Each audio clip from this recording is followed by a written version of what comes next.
दोस्तों, देश आज दो खुशी मना रहा है। नंबर 1 ऑपरेशन सिंदूर की सफलता पर, जिसमें भारतीय सेना के जाबाज, भारतीय एयरफोर्स के जाबाज सैनिकों ने पाकिस्तान को अंदर घुस के मारा, घसीटा, उसकी सफलता पर और सीज फायर पर। और दूसरी मदर्स डे पे, मदर्स डे के ऊपर आज सभी अपनी माँ को विश कर रहे हैं। लेकिन इस ऑपरेशन में या इस ऑपरेशन से पहले जो भारतीय सैनिकों ने अपने प्राणों की आहुति दी है, उसके घर में भी माँ थी, उसके घर में भी उसकी वाइफ थी, उसके घर में उसकी बहन थी, बूढ़ा बाप था। उनका क्या? उनको कौन विश करेगा? दुख इस बात का नहीं है कि उसने आहुति दी। सैनिक कभी इस बात से दुखी होते ही नहीं है कि उसने प्राणों की आहुति दी या उसके प्राण चले जाएंगे। वो तो खुशी बनाता है कि चलो देश के काम आएंगे।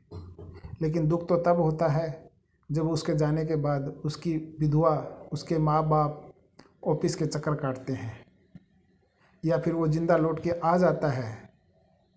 तो जब वो छुट्टी आता है या रिटायरमेंट के बाद आता है तो समाज उसको बोलते हैं कि ये तो पागल है, इसके पास तो दिमाग ही नहीं है, ये तो जानता ही नहीं है कुछ। हाँ सर, वो कहाँ जानता है?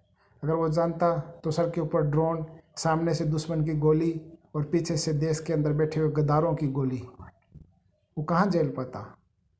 वो भी आपकी तरह सोशल मीडिया पे, फेसबुक पे, ट्विटर पे, इंस्टाग्राम पे स्टेटस लगा के अपनी देशभक्ति शो करता। लेकिन वो सब चीज़ें जानता ही नहीं है। वो तो सिर्फ जानता है ड्यूटी करना। उसको तो आता है दुश्मन के साथ लड़ाई लड़ना। वो दुश्मन के साथ तो लड़ लेता है, लेकिन अपनों से हार जाता है। अपने जब उसको घाव देते हैं तो वो हार जाता है। वो समझ ही नहीं पाता है कि क्या हो रहा है। दुश्मन के सामने लड़ लेता है, लेकिन अपनों से हारता है।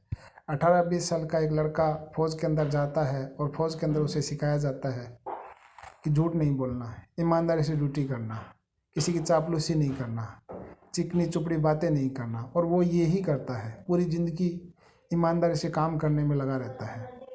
यही उसको सोसाइटी फिर बोलती है कि इसको तो कुछ आता ही नहीं है। और एक बात और, जब रियल हीरो ग्राउंड में होते हैं तो कुछ जिसको समाज हीरो समझता है वो पवेलियन में होते हैं। जैसे ही रियल हीरो में एंट्री मारी, ये सब पवेलियन में चले गए। लेकिन समाज इसको कभी क्रेडिट देगा ही नहीं। अब ये ऑपरेशन सिंदूर ख़त्म हो गया है तो हमारे बॉलीवुड के हीरो आएंगे और ऑपरेशन सिंदूर के नाम से पिक्चर बनाएंगे और बहुत ज़्यादा पैसे कमाएंगे। लेकिन हमारे रियल हीरो की हालत जस की तस बनी हुई है और बनी रहेगी। ना उसको कभी समाज समझ पाया है, ना कभी समझ पाएगा।